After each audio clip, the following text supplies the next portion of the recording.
Então, seguindo aqui, aproveitando que entrei no modo youtuber, vou seguir dando a aula de tratamento do transtorno depressivo, tá? Passando ali a parte das noções gerais, do que é de prevalência, prognóstico, fatores de risco, perspectivas, com algumas coisas conceituais. Então vamos começar o tratamento da depressão, tá?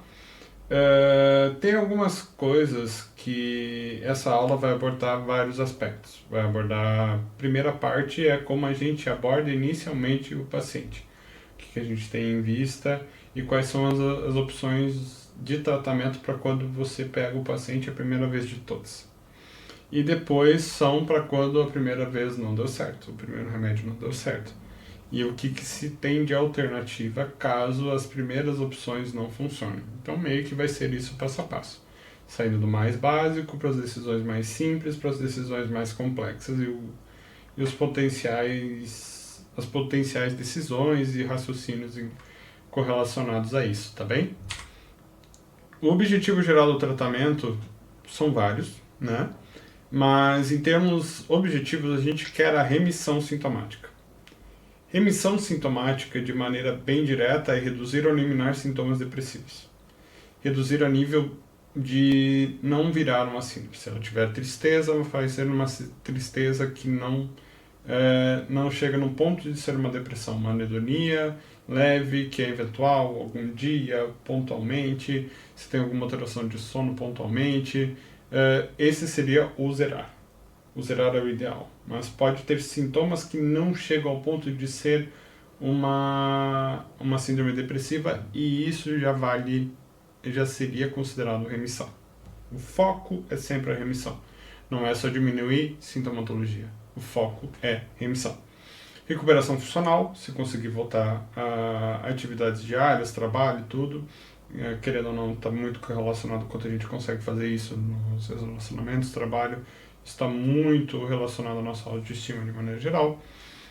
E qualidade de vida, restaurar bem-estar, prazer, interesses, esperança no futuro, prevenção de recaídas, o tempo de tratamento eventualmente a gente vai estender ou não baseado em algumas coisas específicas, visando a não ter novos sintomas depressivos no futuro. Isso é um dos focos que a gente vai ter no tratamento.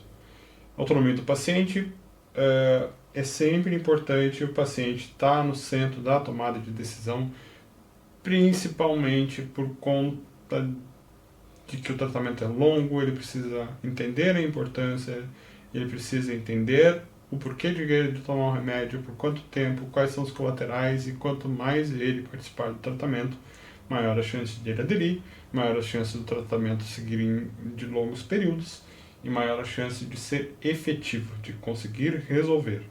Resolutivo em termos de sintomas, em termos de remissão, melhorar a qualidade de vida. Então, quanto mais a gente consegue fazer isso, melhor. Em conseguir retomar a integração social, os vínculos, as relações, amizades, por conta do isolamento que eventualmente tem, ele voltar a ter uma vida social maior. No geral, o tratamento ele se divide em duas partes. É uma ideia mais... A gente está detalhando um pouco mais a ideia do tratamento, mas seriam essas as fases.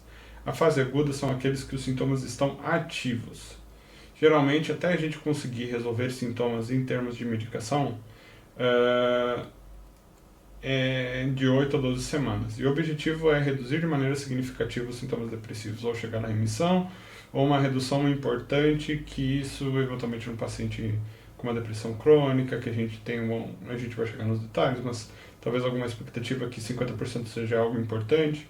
Não, nos digamos, novos de tratamento a gente não vai pensar tanto assim, mas é algo importante. O objetivo é diminuir sintomas. Pode ser por via de farmacoterapia, psicoterapia, algumas abordagens comportamentais, abordagens de luz, dependendo, né? E o monitoramento, o ideal seria ser semanal, quinzenal. No geral, o que a gente faz é mensal, na prática, mas quinzenal no mundo ideal é algo interessante para ver por conta das alterações comportamentais. Psicoterapia vai ser semanal, né? Se a gente consegue fazer uma abordagem mais mistas, adicionando alguns elementos de psicoterapia, alguns elementos de farmacoterapia, a gente pode aumentar a frequência. Então, essa é a ideia da fase aguda. E ver os riscos de suicídio e a segurança, caso seja uma gravidade nesse sentido. Depois da diminuição dos sintomas acontecerem, de a gente conseguir alcançar a remissão, existe a fase de manutenção, que, a depender da gravidade, de alguns critérios prévios, assim, de sintomas depressivos prévios, de síndromes depressivas prévias, de refratariedade de tratamento, vamos pensar por quanto tempo a gente vai manter a fase de manutenção. No geral, são 6 a 24 meses. Isso são estudos variáveis. Às vezes a gente fica mais próximo dos 24 meses, a gente fica mais próximo dos 6 meses. Essa duração da fase da manutenção vai se manter a continuação do tratamento, que foi o responsável pela remissão, ver alguns sintomas residuais, evitar recaídas, manter a ideia dos comportamentos que melhoraram.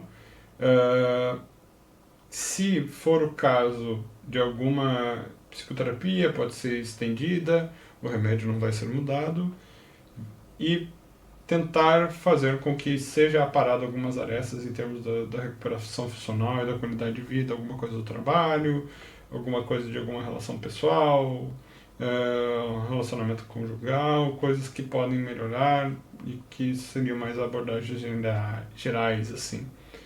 E a fase vai ser transicionada conforme for as características de cada um, né, nesse contexto. Que nem eu falei, episódios múltiplos podem necessitar mais tempo. De novo, eu acho que eu abordei superficialmente na primeira parte, mas a remissão dos sintomas é o padrão ouro, é sempre o foco e a gente não pode esquecer. A gente não pode ficar tranquilo com depressão leve. Não é o objetivo, tá? Menor risco de recaída é um dos casos, vai diminuir muito a taxa de recorrência, até 50% menores comparados àquele com resposta parcial. Vai ter uma melhora muito grande da funcionalidade, de qualidade de vida, e é algo realístico. A gente consegue alcançar na maioria dos pacientes e a gente não pode ficar feliz com baixo. Outra coisa que acontece, e é muito comum no dia a dia, assim, é que vem no primeiro atendimento, melhora parcialmente, tá? E as pessoas não querem aumentar a dose de remédio, as pessoas não tomam o remédio direito depois. Então, o primeiro atendimento é sempre importante deixar claro que a meta é a remissão, que tem como chegar lá. Tem que ser a meta desde o dia 1, porque se não ficar claro, a pessoa pode melhorar parcialmente. Ela estava no fundo do poço, saiu para metade do poço e olhar para trás e dizer: meu Deus, eu estava lá, aqui já está melhor, já consigo ver um pouco o sol. Mas ela pode ficar fora, vendo todo o sol, né? Não precisa ficar nesse meio termo, e o meio termo fica mais perto da recaída.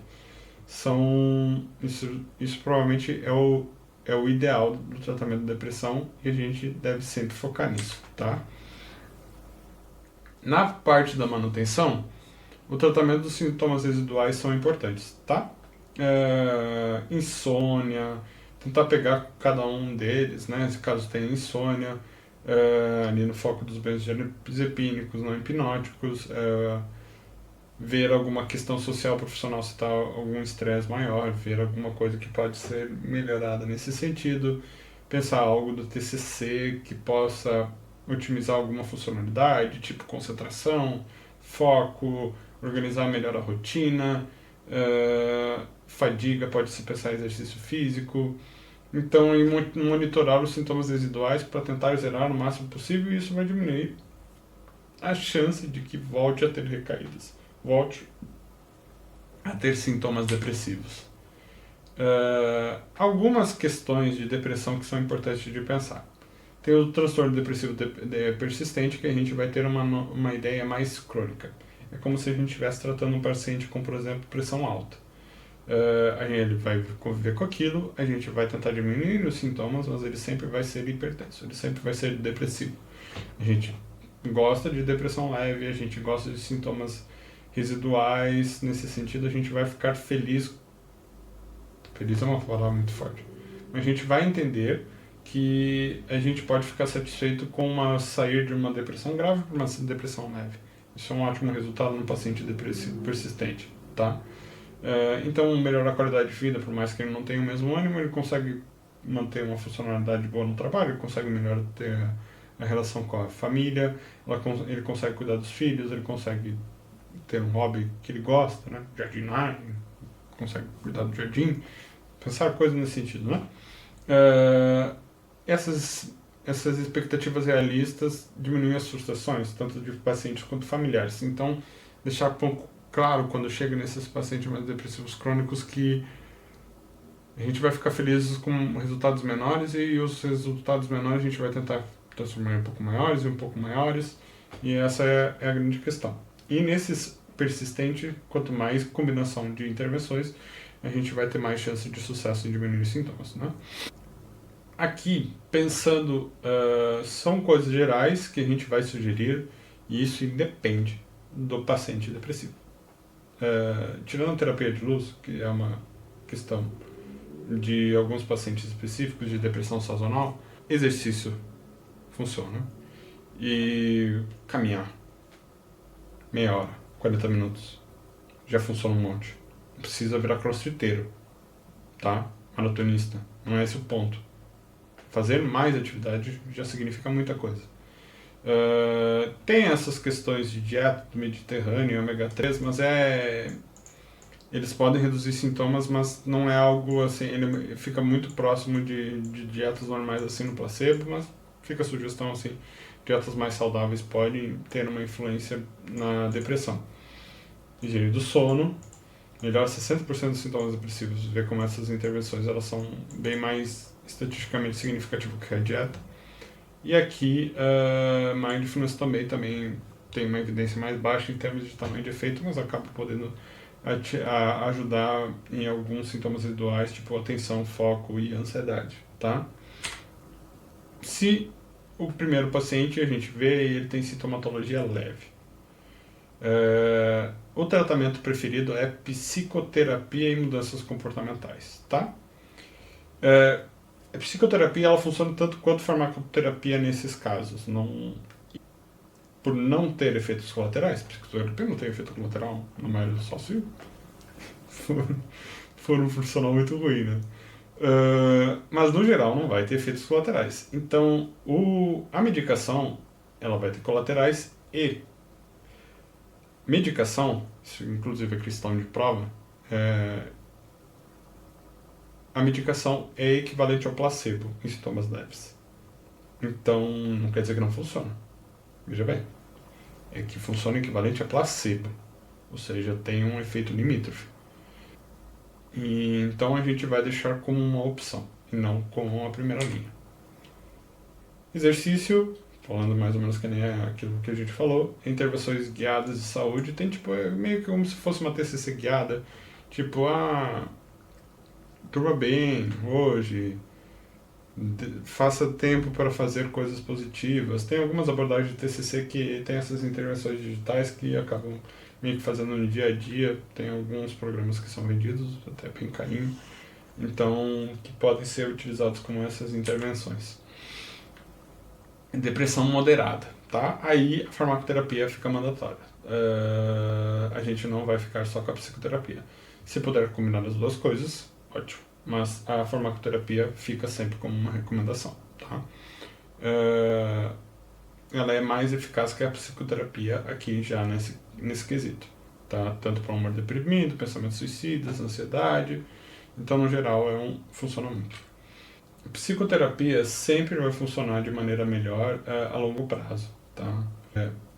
Vai ajudar a dar ferramentas para a pessoa lidar melhor com as próprias emoções, tanto na ansiedade quanto na depressão. Ela, a longo prazo ela ajuda bastante, por mais que talvez nas primeiras semanas não seja tão impactante. Então a abordagem combinada é sempre ideal, fazer farmacoterapia e psicoterapia, pensar nas questões do exercício, aqueles a parte digital associada, pode ser utilizado juntos, tá? Depressão severa, aí a gente vai começar a pensar em destrinchar algumas coisas, né? Se não tiver sintomas psicóticos, se não tiver uma ideação, algo mais crítico, né, mantém-se mais ou menos como for a moderada, farmacoterapia e psicoterapia. Sintomas psicóticos a gente vai sempre associar um antipsicótico, e casos severos, pensar, por exemplo, numa ideação muito ativa, precisar tirar da fundo do poço, o ECT acaba sendo algo que pode ser interessante. Tratamento psicoterápico de primeira linha, isso aqui é só, vou passar por cima. TCC, terapia interpessoal, ativação comportamental é primeira linha. Segunda linha tem esse sistema de análise cognitivo-comportamental de psicoterapia. Sendo bem honesto, não sei nem descrever o que é isso exatamente.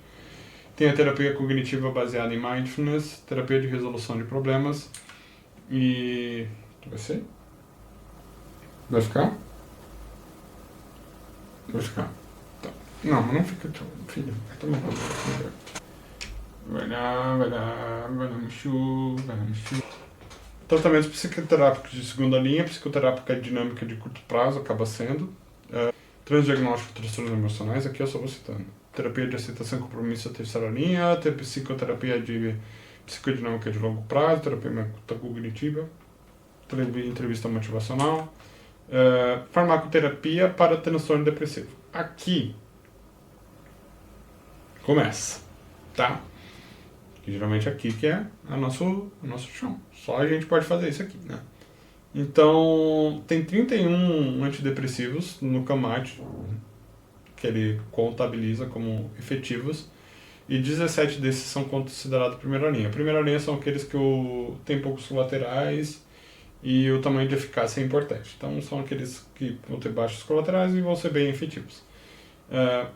E tem bastante segurança e eficácia já em inúmeros ensaios clínicos controlados com placebo, mostrando isso de maneira clara. Como é que a gente seleciona? Tá? Tem que funcionar, tem que ter pouco efeito adverso.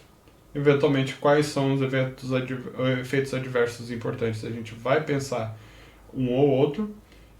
Qual é a apresentação clínica? Se tem algum sintoma psicótico, se é atípica, melancólica, se tem insônia, se é agitada, se é mais identificada, se tem alteração de apetite, pensar em custo, se o paciente tiver preferência e se tem alguma interação medicamentosa. Tem um raciocíniozinho de várias pequenas coisas que vão nortear a nossa decisão, dependendo de alguma coisa que estiver indo ali, a gente vai indo selecionando um ou outro. Risco, sempre que a gente prescrever algum antidepressivo, a gente vai ter que pensar nos risco-benefícios, no tempo de efeito, a gente vai ter que dizer que vai demorar 2, 4 semanas, explicar quais são os efeitos adversos, principalmente, por exemplo, diminuição de libido, diminuição de prazer sexual, atraso de orgasmo, alguns sintomas gastrointestinais importantes, quanto tempo melhora, a parte de adaptação. Se tiver alguma crença de que, por exemplo, causa dependência, se a pessoa vai ficar robotizada, se a pessoa não vai conseguir trabalhar, tentar desmistificar essa parte, mas ouvir isso de maneira adequada, tipo, por que tu acha isso, de onde que tu viu, onde é que tu leu, isso é sempre importante, não ficar jogando frasezinha de efeito assim rápida. Orientar sobre quando toma, de manhã, antes ou depois da alimentação, cada um para do jeito que ficar mais tranquilo. Se perdeu a dose, pode tomar no final de meio-dia, evita tomar à noite. E algumas... essas dessa de uso gerais, assim. Interação de remédios, qual que pode, não pode. Álcool e substância, no fundo pode tomar. Eu brinco pro pessoal de álcool que não pode dar PT, né? Mas de resto tá tranquilo. É muito mais importante a pessoa pensar a longo prazo o que se toma e qual que não, né? Então é melhor eu tomar antidepressivo todo dia do que não tomar quando fumar pedra, né? Pensando assim em substância. Então, toma uma fluoxetina, fuma uma pedrinha. Tranquilinho, né? Bebe uma cachaçinha e toma fluoxetina. Tô pensando no pior dos cenários, né? Claramente. O ideal é não fazer isso. Mas é muito mais importante, por exemplo, até nessas situações de uso de substâncias mais graves, que ele fixe a ideia de que ele precisa manter o tratamento. E monitorar, né, colaterais e coisas para fazer alguns ajustes conforme for necessário. Quais são os principais, os inibidores seletivos e não seletivos acabam sendo os principais de uso, né? Os efeitos colaterais eventualmente têm cefaleia, tem alguns que têm insônia e sonolência, é algo né, que algumas pessoas, a maioria tem insônia, tipo 5 a 10% desses colaterais, né?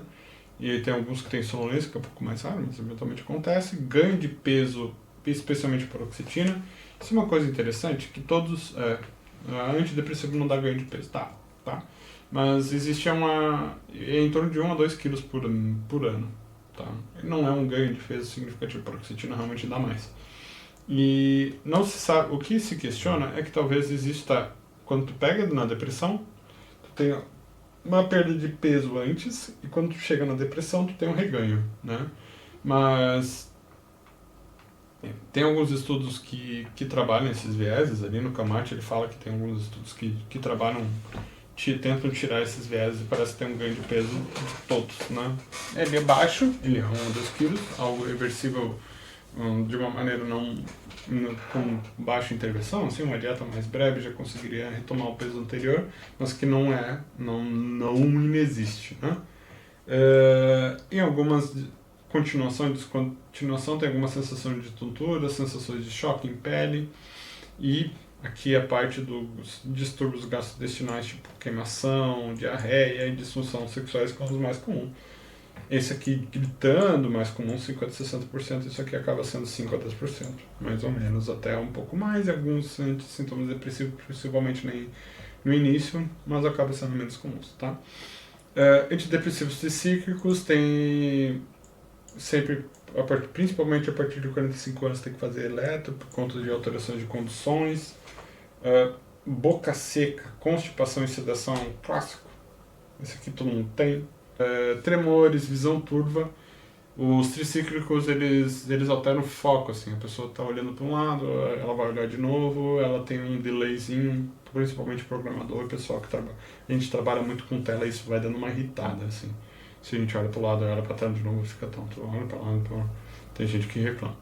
E mal, a gente raramente usa, mas tem evitar alimentos ricos em tiramina, queijos, carnes curadas, interações com outros antidepressivos. Se a gente for usar em mal, a gente usa sozinho, né? E eu uso os outros, né? Antidepressivos atípicos, outros. Mirtazapina pode ter ganho de peso e sedação intensa. O tomate, como vocês vão ver, adora mirtazapina. A mirtazapina pode ser utilizada para tudo, é uma combinação boa.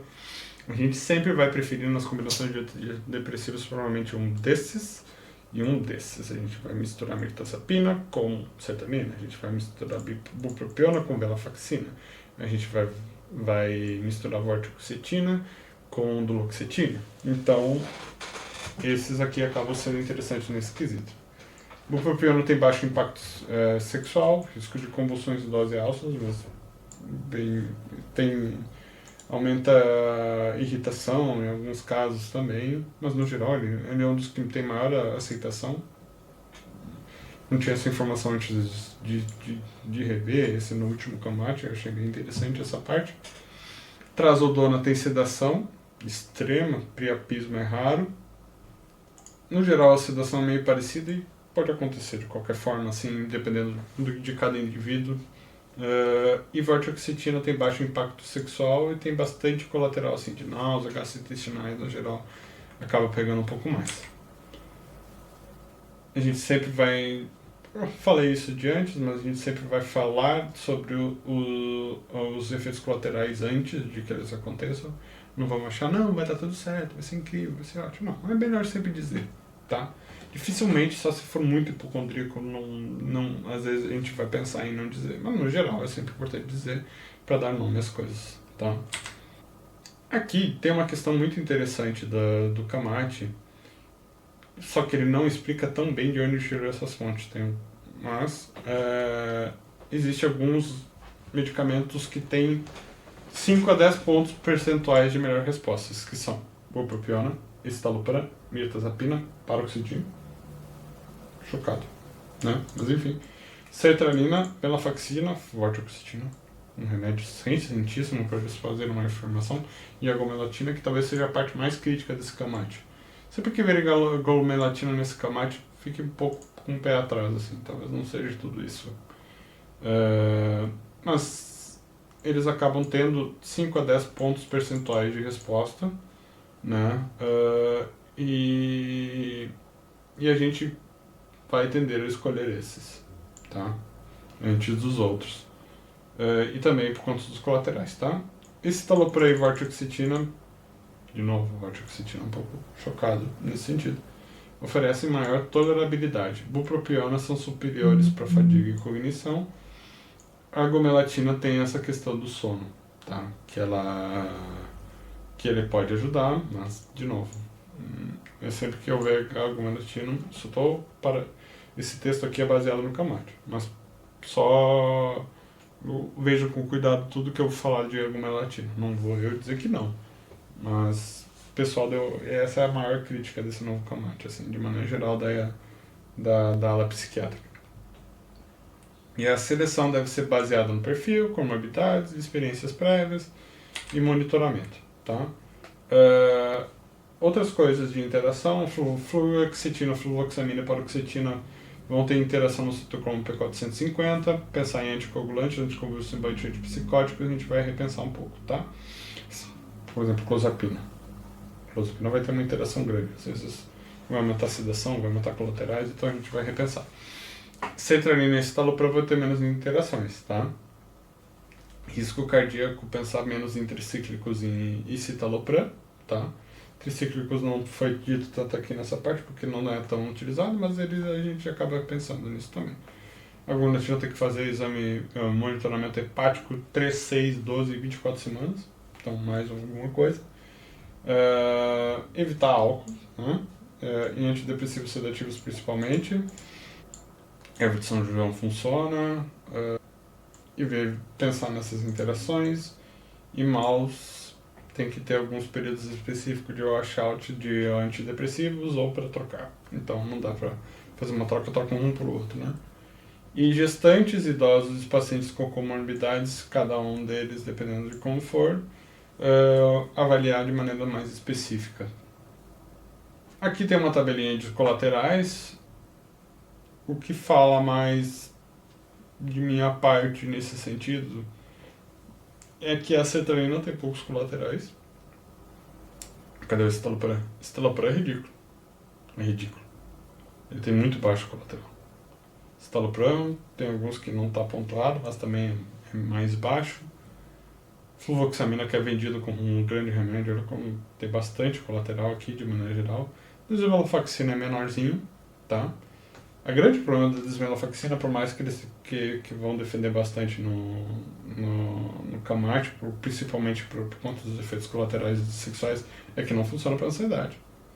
E não está naqueles de 5 e 10% que, por exemplo, a venlafaxina está. Tanto na de liberação imediata quanto na de longa.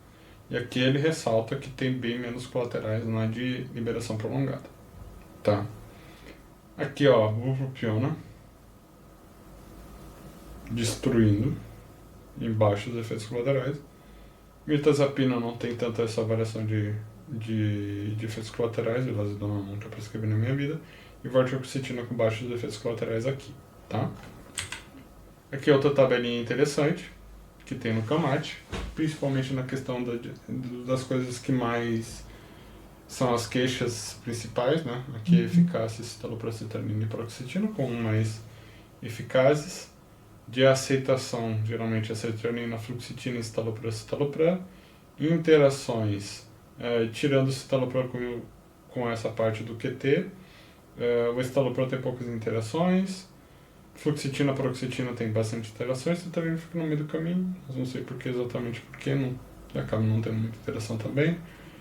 Sedação, tirando a paroxetina, nenhum deles tem. Ganho de peso, cuidar com isso aqui. Sertralina é neutro, citalopram é neutro. Escitalopram, fluoxetina e fluvoxamina não tem muito. Disfunção sexual, todos os outros menos sertralina. e tolerância, sertralina, fluoxetina e estalopram estão ganhando. Aqui a desvenlafaxina dá uma avacalhada em todo mundo, de maneira geral funciona bem. A venlafaxina dos inibidores não seletivos é o que mais tem eficácia, tá? Problema de ganho de peso não tem, mas tem disfunção sexual e não está aqui, mas funciona para ansiedade. Isso, na prática, impacta bastante a decisão, tá? Piona também é bem tranquilinho, de maneira geral. Mirtazapina, tirando o ganho de peso e sedação, às vezes a gente quer sedação, no geral é bem tranquilo, tá? E vortioxetina também aqui, uma sua, tá? Sedação, né, vai acontecer nos tricíclicos, na mirtazapina e na trazodona. Ganho de peso, principalmente mais comum com mirtazapina e paroxetina, de 2 a 7 kg, né? Disfunção sexual ocorre de 30 a 60% dos inibidores seletivos e não seletivos. O que dá para fazer é diminuir dose. Ele é pior no primeiro mês e dá uma melhorada. Às vezes melhorou, a gente pode falar manter essa dose, não aumentar, que vai melhorar simplesmente por conta do tempo sendo passado. Tem o parar antes de transar é comum. É uma prática que acaba acontecendo assim, por exemplo, tu não toma na sexta ou no dia que tu vai fazer o sexo e toma depois, daí tu dá uma ajustada ali nas tuas doses especificamente, mas no geral se pensa em algo como bupropiona, vortioxetina, ou se for um inibidor seletivo, pensar na sertralina e o não seletivo pensar na desvenlafaxina. Aqui de novo foi o que falei. Desvenlafaxina, bupropiona, mirtazapina, vilazidona, vortioxetina causam menos impacto sexual. Dos inibidores seletivos, pensar na sertralina. E sempre ver essa parte, tá? Isso eles reclamam demais de maneira geral. Eu acabei falando bastante do que estava aqui no último. Alguns especificadores de tratamento, tá? Tem essa parte da melancólica que o imal pode ser melhor. A gente não vai dar imal, tá? Catatonia, fazer ECT. E benzodiazepina. Tratamento de catatonia de maneira geral. Não tem nada muito gritante. Características psicóticas, tá? A gente sempre vai associar um antipsicótico. E a gente vai utilizar geralmente um antipsicótico que tem o potencial de potencializar. Veja bem. O antidepressivo. Então, risperidona, quetiapina, aripiprazol, geralmente a gente vai preferir nessa linha. Padrão sazonal, fototerapia para depressão sazonal, isso não é tão comum aqui, é muito mais nos países desenvolvidos, mas a gente está pegando esse gás e não acaba vendo nesse sentido. Características periparto, a gente vai sempre utilizar um inibidor seletivo de recaptação de serotonina, porque tem um melhor perfil de lactação e tem menos colaterais para a gestação. Escitalopram, sertralina, não pensar tanto em fluoxetina, assim. Não por conta da gravidez, mas por conta da lactação. Sintomas cognitivos, aí ele vai pensando, aí ele pega essa questão mais sintomática. Ele tenta encaixar alguns sintomas-alvo para direcionar os remédios. Isso aqui, de novo, não parece que é uma ideia, mas fica aqui com cautela para ver isso, tá? É uma boa. Ele sugere. Então, de novo, quem sou eu para questionar o Calmate, né? Mas era algo que não tinha tanto e o Calmate veio sugerir agora. Sintomas cognitivos, vortioxetina, bupropiona e inibidores não seletivos, tipo venlafaxina, pode apresentar a maior parte melhor da função cognitiva e na fadiga, na execução motora, então pode selecionar mais nessa linha, tá?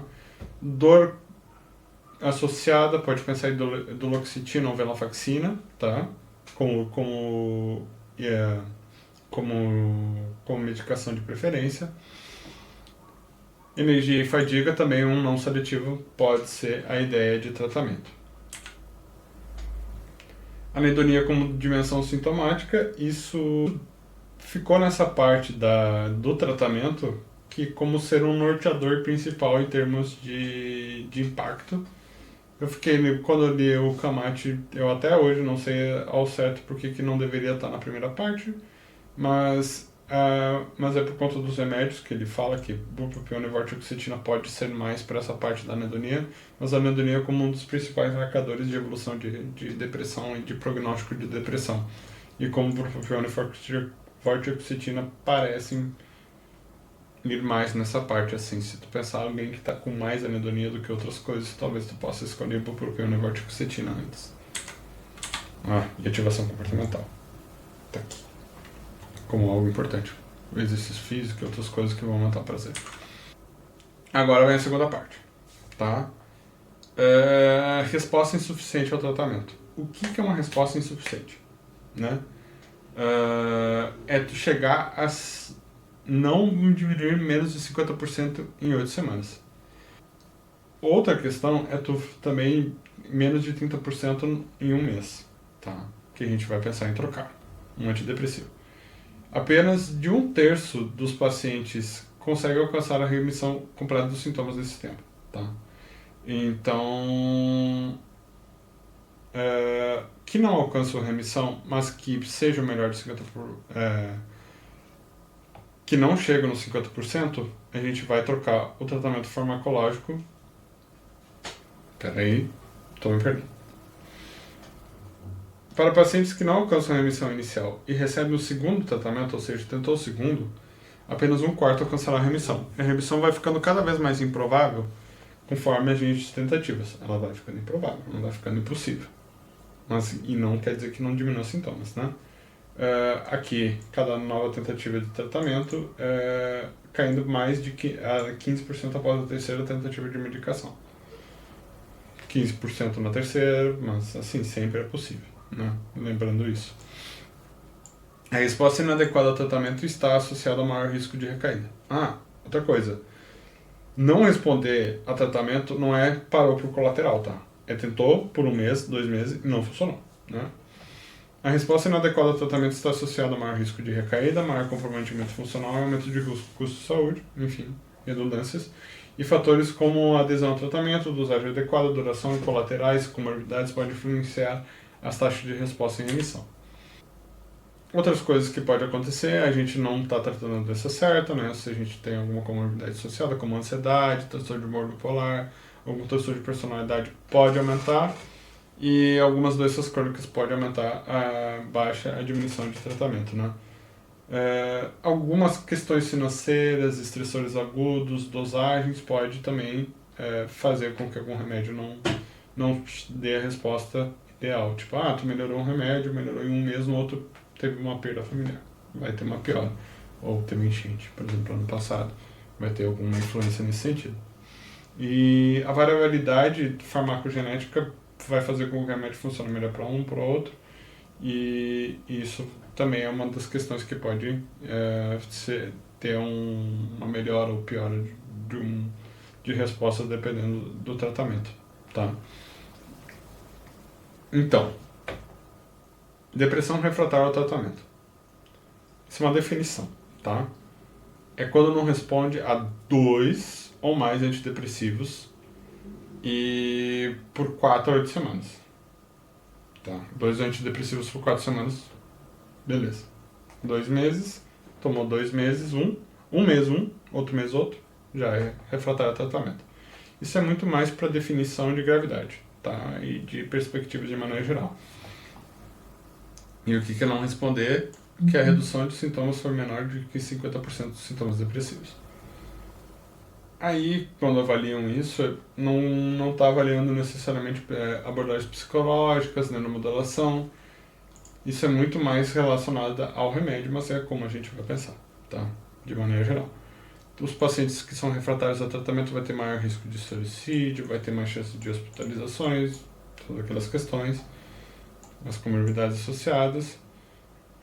E pensar que identificar e manejar de maneira mais ativa vai melhorar o prognóstico de maneira geral. Então, sempre que um remédio não funcionar, a gente vai avaliar o diagnóstico, viu se aderiu. Não é isso. Isso aqui é uma coisa que a gente vai chegar lá, mas não é necessariamente sobre isso que eu estou dizendo, tá? Se não melhorou, por exemplo, no primeiro remédio, a gente vai avaliar se não é bipolar, se tem algum transtorno. Se não é uma depressão psicótica que a gente não deu um antipsicótico.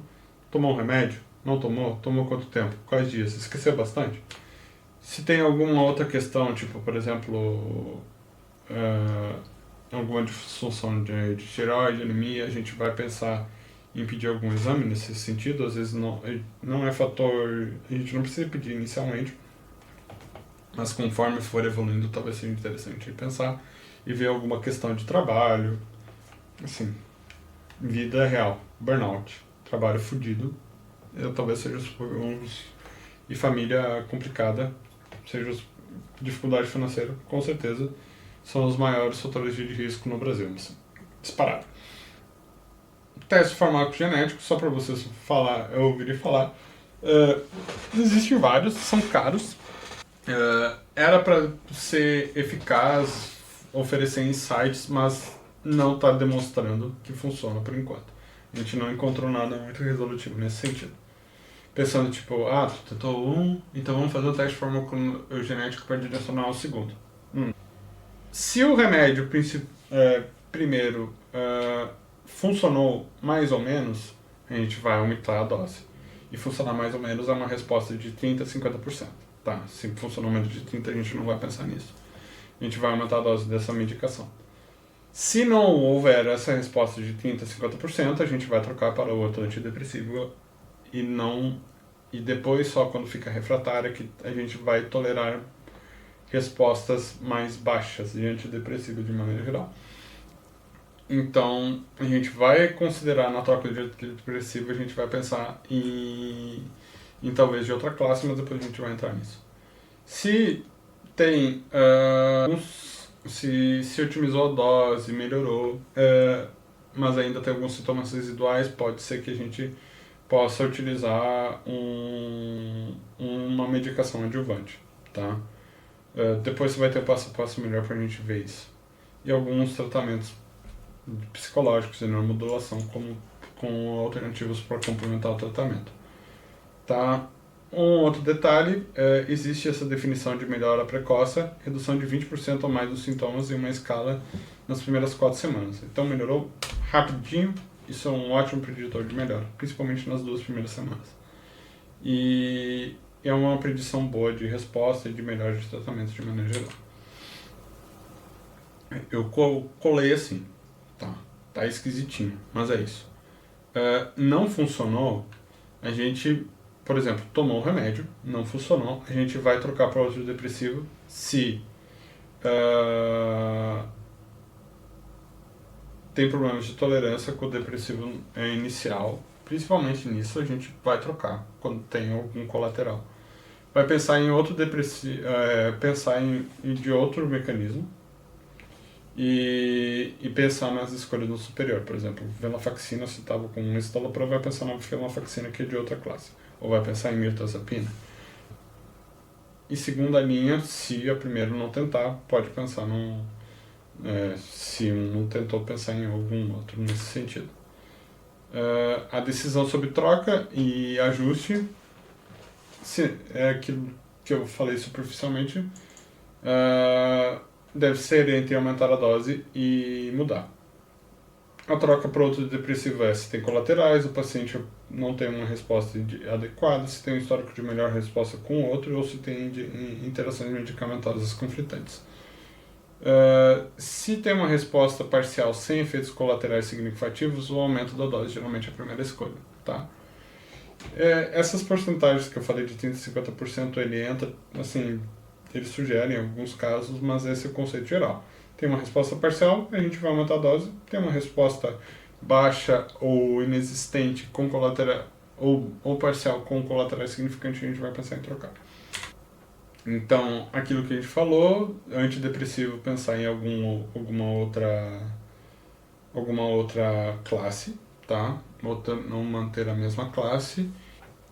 E por mais que não há diferença significativa entre trocar para a mesma classe de outra classe, talvez alguns colaterais sutis e alguns receptores ele sugere. Então, no fundo, é uma sugestão que ele dá, mas ele deixa claro que assim que talvez não tenha muita respaldo para ele estar sugerindo isso. Então, tipo, ele sugere, mas, né, tu poderia trocar uma acelerador por escitalopram, não é um grande problema.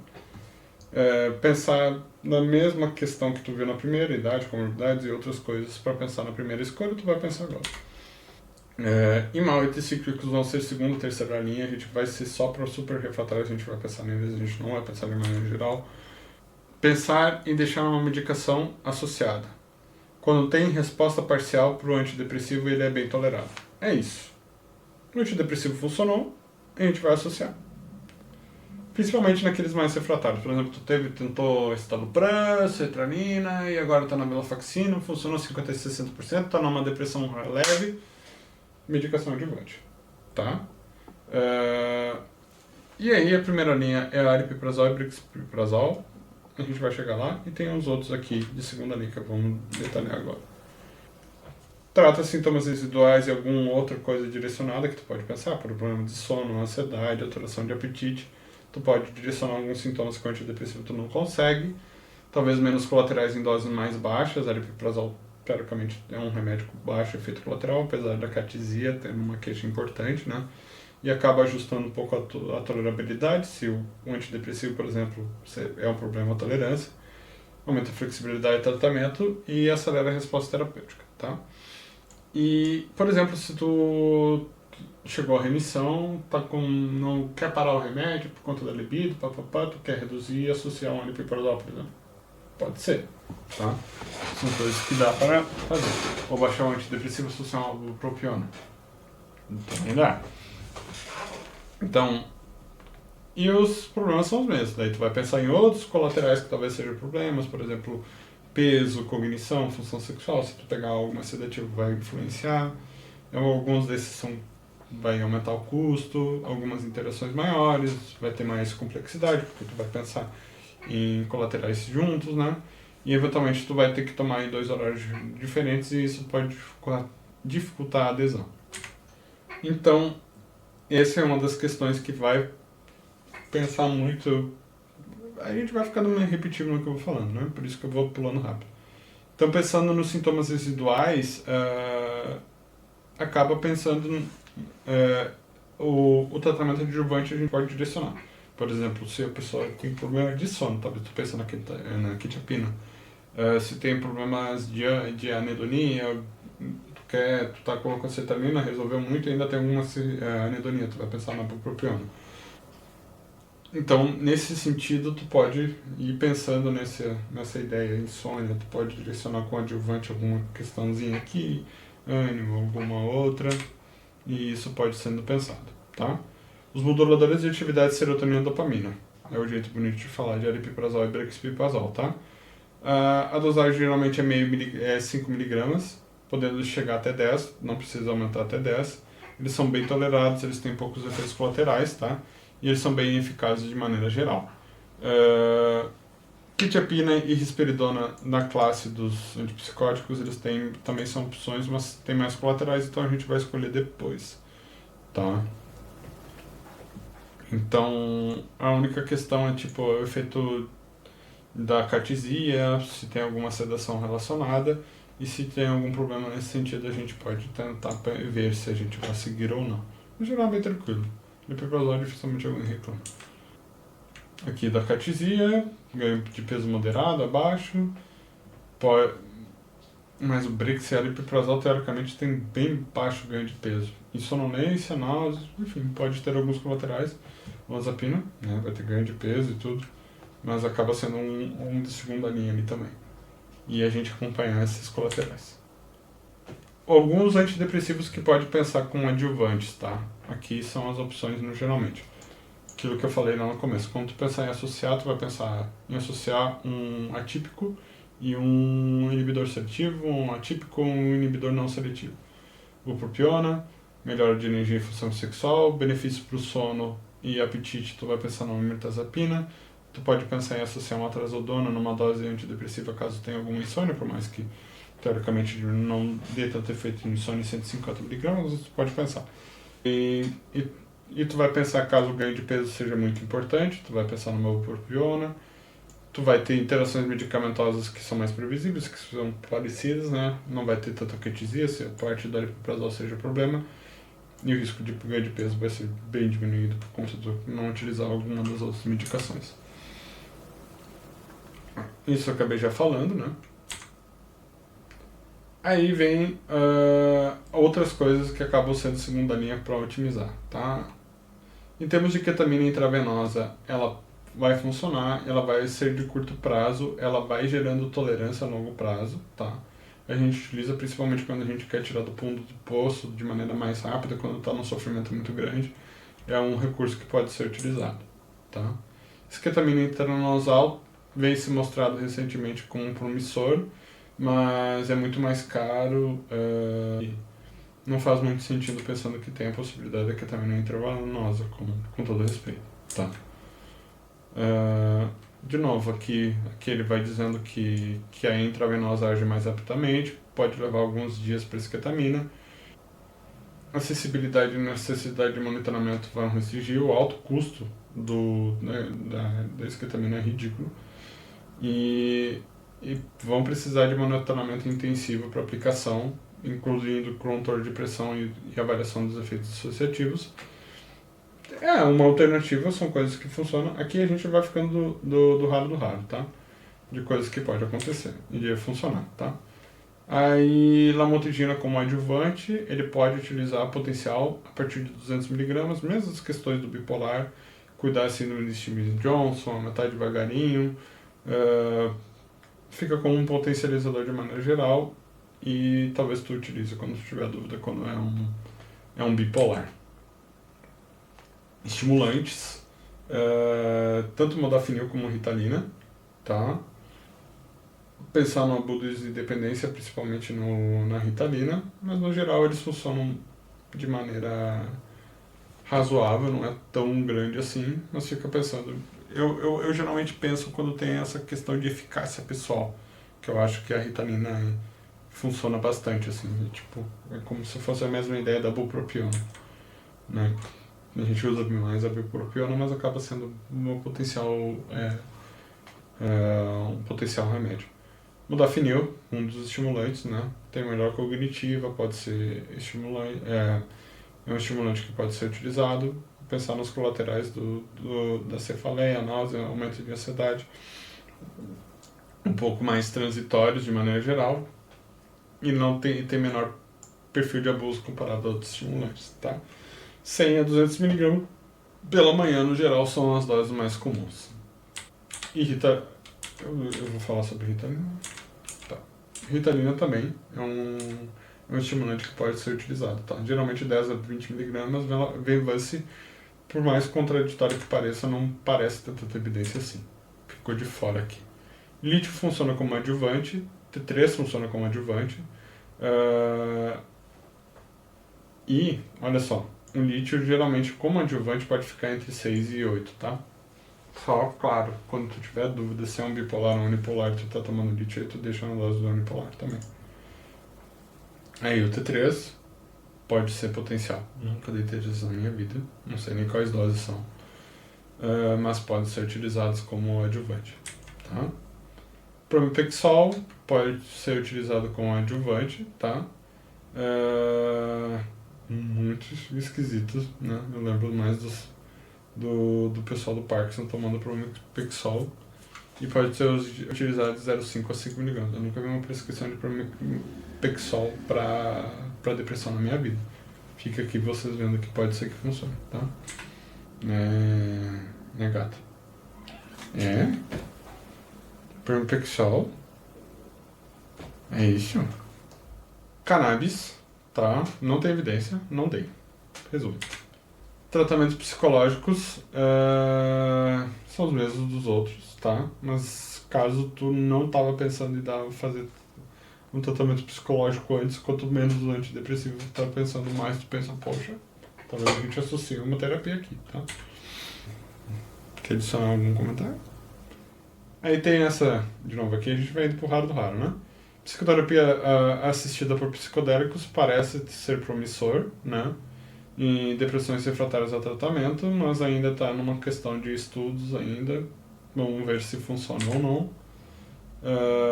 A parte dos psicodélicos ainda precisa ter estudos melhores elaborados para a gente definir. Psilocibina parece promissor, mas vamos com calma nessa hora. Talvez daqui a uns 5 anos a gente pense sobre o tratamento de maneira geral.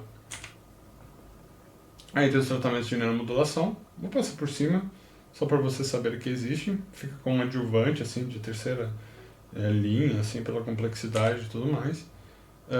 O ECT acaba sendo mais promissor que os outros, né? Que são os não invasivos. ECT, estímulo magnético, estimulação magnética transcraniana repetitiva e o TDCS. E aí tem os invasivos, que é colocação de cirúrgica de eletrodos, como na estimulação neurovagal, estimulação cerebral profunda, o DBS, que a gente vê muito mais no Parkinson, né? O ECT é um clássico, né, que é para a gente fazer um estímulo que gere uma convulsão, um estímulo elétrico que gera uma convulsão, funciona pra caramba.